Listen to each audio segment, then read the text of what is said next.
गर्मी आ चुका है दोस्तों। अभी तो फिर भी थोड़ा ठीक है वेदर, लेकिन आपको भी पता है और हमें भी पता है कैसी गर्मी आने वाली है। दोस्तों आज हम जो है यहाँ पे बैठे हैं, बहुत ही इम्पोर्टेंट टॉपिक पे डिस्कस करने वाले हैं। और आपको पता है मेरे साथ आज है डॉक्टर जॉय डे। ये एक एंडोक्राइनोलॉजिस्ट है और आज ये हमें बताएंगे कि हम गर्मी का सामना कैसे करें। दोस्तों आज तो ये पॉडकास्ट आप जरूर सुनिएगा क्योंकि ये सबके लिए बहुत जरूरी है। डॉक्टर जॉय, हम लोग आज की डेट में दिल्ली में 50 डिग्री भी हम सामना करते हैं गर्मी में। आपको क्या लगता है कि ये हीट अटैक जब आता है हमें क्या करना चाहिए और किस तरीके से हम अपना बचाव कर सकते हैं?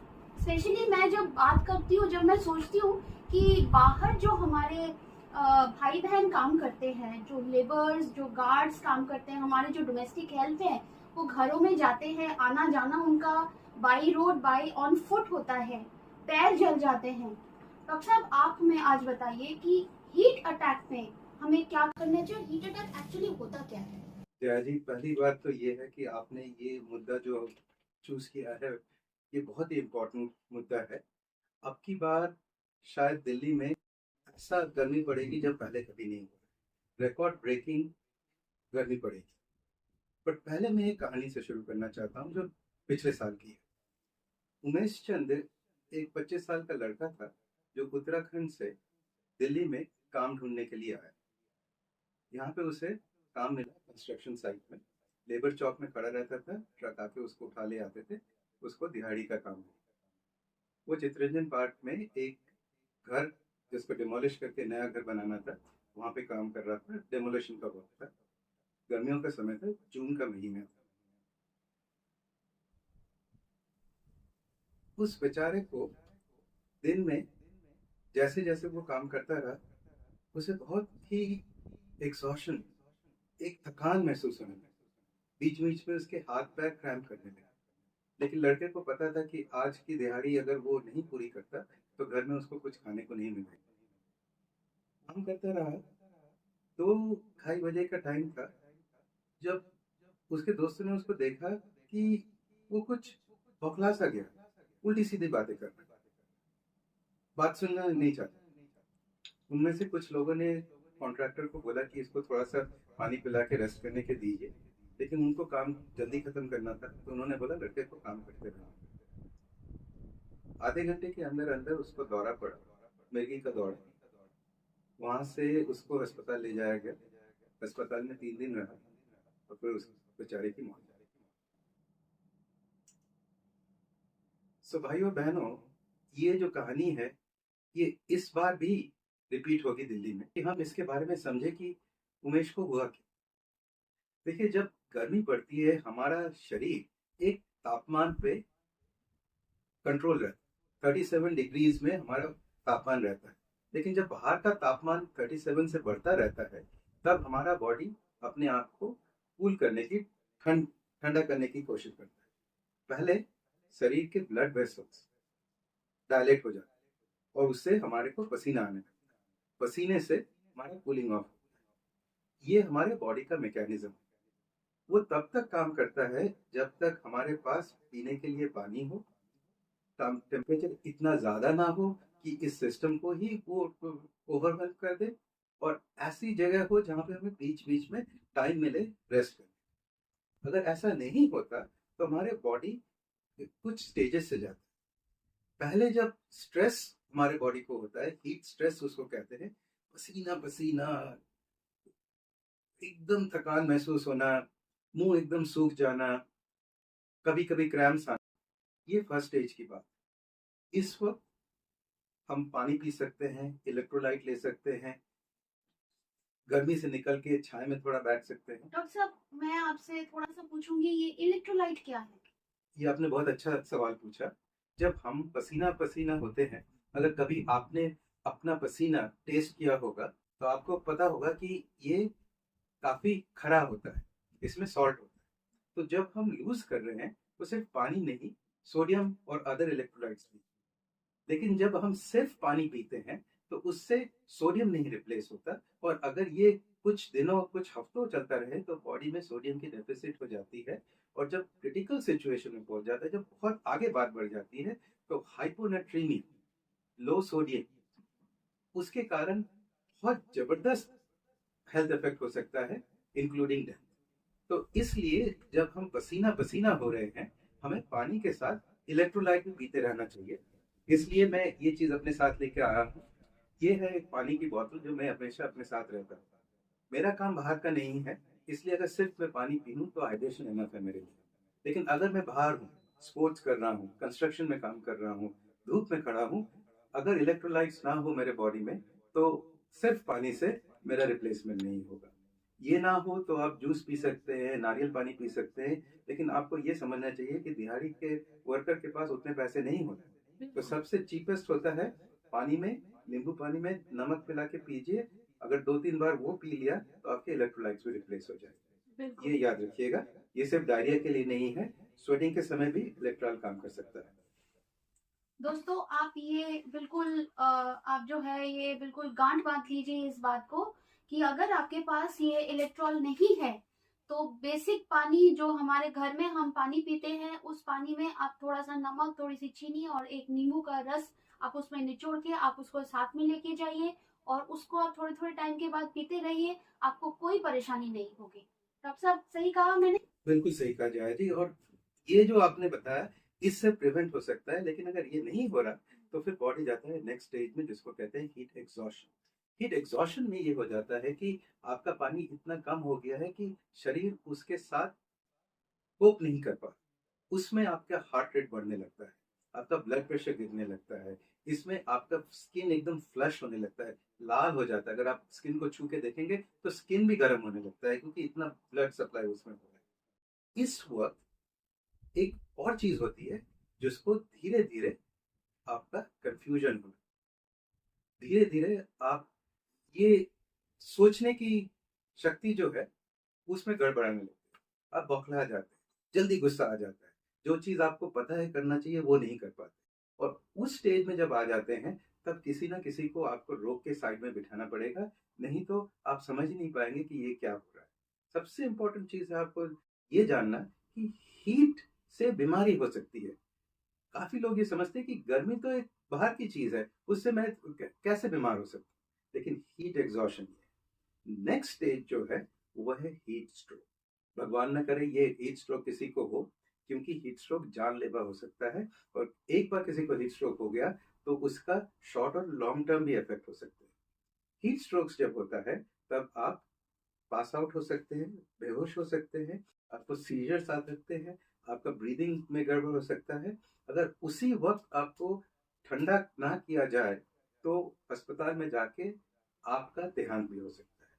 और ये चीज आपके लिए नहीं, आपके कोवर्कर्स, आपके सहकर्मियों के लिए भी इम्पोर्टेंट है, क्योंकि उस वक्त तक उनके दिमाग में ये सोचने की शक्ति नहीं रहती कि ये इतना सीवियर बढ़ चुका है। उस वक्त अगर ठीक ट्रीटमेंट ना मिला, अगर उनको गर्मी से निकाल के एक ठंडी जगह पे ला के उनके बॉडी को सपोर्ट नहीं दिया गया, तो उनके बचने की आशा बहुत कम। डॉक्टर साहब ये तो बहुत डरावनी है, लेकिन हमें ये भी पता है कि हमें क्या क्या सावधानी बरतनी पड़ेगी। तो आगे मेरा ये सवाल आपको है कि जो हमने अभी डिस्कस किया कि एक तो हम नींबू पानी पी सकते हैं, मेरे ख्याल से आम पन्ना भी बहुत अच्छा है गर्मियों के मौसम में, और कच्चा आम जो कैरी हम बोलते हैं वो आज की डेट में मार्केट में हर जगह उपलब्ध है। तो दोस्तों आप जो है आम पन्ने को आप घर में बना सकते हो या बाजार में भी मिल सकता है, या छाछ पी सकते हैं आप, जो दही और उसमें थोड़ा सा पानी मिला के उसमें थोड़ा सा नमक, काला नमक और नींबू का रस मिला के वो भी आप लेके चल सकते हो। इसके अलावा हम और प्रिवेंटिव मेजर क्या कर सकते हैं डॉक्टर साहब? आपने बहुत अच्छी चीजें पॉइंट की, लेकिन उनके साथ मैं कुछ और एडिशन करना चाहूंगा। जो लोग धूप में काम करते हैं, चाहे वेंडर हो, डिलीवरी बॉयज हो, कंस्ट्रक्शन वर्कर हो, इवन पुलिस और मिलिट्री वाले, इनके साथ वो भी बच्चे जो स्पोर्ट्स करते हो, जो गर्मी में कर रहे हो, तो कपड़े, कैसे कपड़े पहनने चाहिए? लूज फिटिंग कपड़े, जो कॉटन के हो तो ज़्यादा अच्छा हो, और उनका कलर लाइट होना चाहिए, क्योंकि लाइट कलर, सफ़ेद, पिंक, ये लाइट को रिफ्लेक्ट करता है। आपको अपने शरीर के त्वचा को प्रोटेक्ट करना है तो इस तरह का हैट अगर आप पहन सके, अगर लेडीज हो तो चुनरी पहन सकते हैं, आप स्किन को कवर्ड रखिए क्योंकि उसको भी प्रोटेक्ट करना बड़ा जरूरी है। उसके साथ आपको आगे का सोच के चलना पड़ेगा। आजकल कई ऐप्स हैं, कई टेलीफोन में हमारे पास व्हाट्सएप और अदर ग्रुप है जहाँ पे आपको सूचना मिल सकती है कि आज का तापमान कैसा रह सकता है। जी। उन चीज़ों के उन वार्निंग्स को आप हीड करें।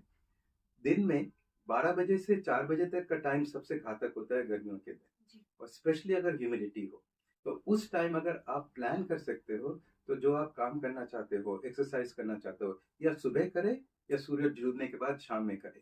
जो पीक आवर्स है उसमें आप एक्सर्शन स्पेशली इन द सन, धूप में अगर ना करें तो सबसे अच्छा होगा। और पानी पीते रहिए, इलेक्ट्रोलाइट पीते रहिए। जी, इसका मतलब हमें कैप पहनना चाहिए, चुनरी पहननी चाहिए और फुल स्लीव कपड़े पहनने चाहिए कॉटन में, जो हमारे मोस्टली हमारे बॉडी पार्ट्स को ढक के रखेंगे ताकि हमें सनबर्न ना हो। और हम अपने साथ पानी, छाछ, आम पन्ना और इलेक्ट्रोलाइट, नींबू पानी, ये सब हम साथ में रखेंगे। मेरे ख्याल से हम काफी हद तक हमारा बचाव हो सकता है। मेरा अगला सवाल है डॉक्टर साहब कि ये हमारे बॉडी को कैसे इम्पैक्ट करता है, ये जो हीट है ये हमारे बॉडी में कैसे इम्पैक्ट होता है? तो मेरे ख्याल से एक तो आपने बताया कि हमें ऊपर से और जो स्ट्रोक्स वगैरह होते हैं, लेकिन मेरे ख्याल से ये भी होता है कि एक लॉन्ग टर्म एक हानिकारक एक इफेक्ट आता है हमारे बॉडी में हीट से। उसके बारे में आप हमें थोड़ा बताइए। बिल्कुल सही है। हमारा बॉडी जो भगवान ने हमें दिया है वो एक बहुत ही वेल बैलेंस्ड मशीन है। अगर हम धीरे धीरे अपने आप को हीट को एक्सपोज करते हैं तो हमारे मैकेनिज्म उसको बैलेंस कर लेते हैं। लेकिन सडनली अगर हम सडनली उत्तराखंड में रहते हैं और दिल्ली अचानक आ गए तो उसमें एडजस्टमेंट करना मुश्किल हो जाता है। अगर हमारा वेदर अच्छा चल रहा है लेकिन सडनली एक हीट वेव आ जाता है और कल 8-10 डिग्री ज़्यादा होता है तो उन सिचुएशंस में सबसे ज़्यादा डेंजर हो सकता है। एज भी एक बड़ा फैक्टर है। छोटे बच्चे और वृद्ध लोग, उनके ऊपर हीट का बहुत ज़्यादा इफेक्ट पड़ता है, इसलिए उनके साथ भी सावधानी होना चाहिए। जो लोग कई तरह के बीमारियों से ग्रस्त होते हैं, कि कई तरह की दवाइयाँ लेते हैं, उनसे हीट का इफेक्ट ज़्यादा हो सकता है। मैं आपको बताता हूँ, दवाइयाँ जैसे अगर आपको ब्लड प्रेशर की दवाई हो और कंजेस्टिव हार्ट फेलियर हो तो उसमें हम एक दवाई यूज़ करते हैं जिसे डायबिटिक कहते हैं, जिससे हम शरीर का पानी बाहर फेंक सकते हैं।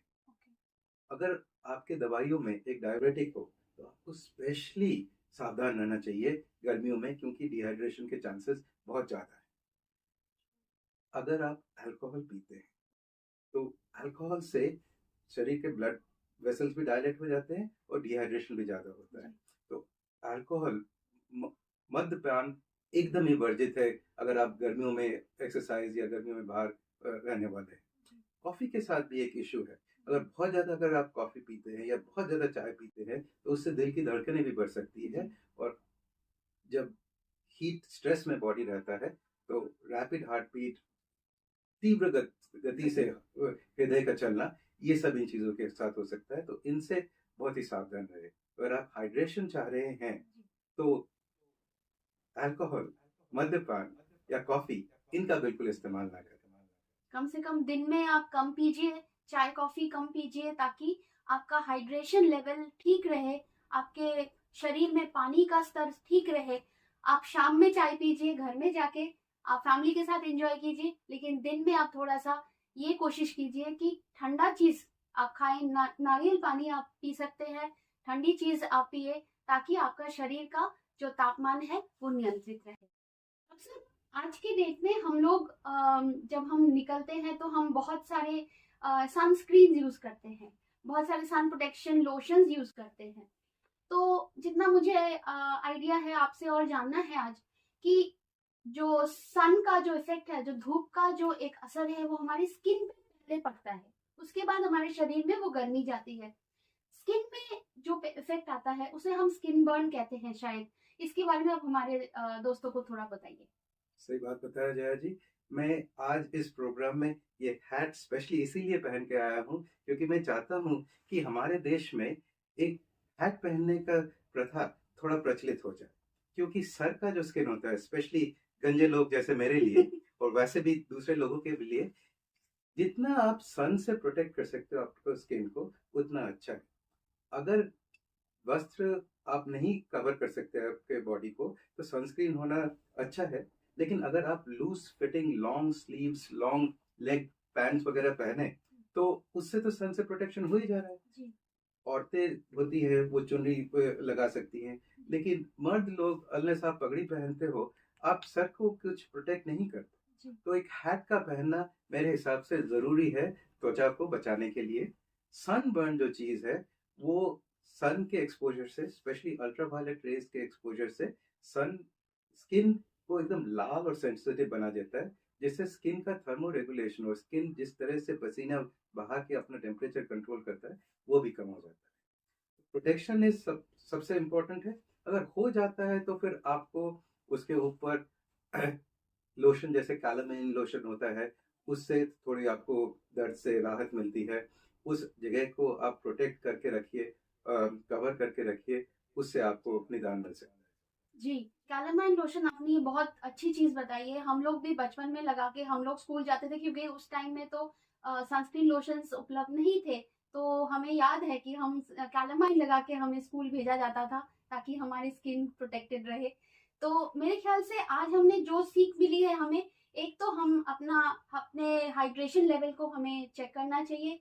हमें वेदर डिपार्टमेंट जो बताएँगे, जो हिदायत देते हैं, वो हमें याद रखना है कि आज कितना तापमान बढ़ने वाला है। उस तरीके से हम अपनी एक्टिविटीज को कंट्रोल करें। जिनको मजबूरन बाहर जाना पड़ेगा, वो फुल स्लीव के कपड़े पहने, आप चुनरी लीजिए या कैप पहने। अगर आपके पास डॉक्टर साहब जैसे हैट नहीं है, कोई बात नहीं, आप कैप पहनिए और चुनरी लगाइए और सनस्क्रीन लगाइए। नहीं तो कैलामाइन लोशन भी बहुत अच्छा है, वो बहुत सस्ता है, हर दुकान में आपको, हर मेडिसिन की दुकान में आपको मिल जाएगा। तो आशा है कि इस गर्मी में हम सब मिलजुल के इस गर्मी का हम डट के सामना करेंगे। तो हम डॉक्टर साहब को बहुत बहुत धन्यवाद देना चाहते हैं कि आज आप आए और हमारे दोस्तों को आपने बहुत सारी मूल्यवान बातें बताई। आशा है कि हम लोग सब स्वस्थ रहेंगे। आपके स्वास्थ्य की कामना करते हुए आज हम विदा लेते हैं। नमस्कार।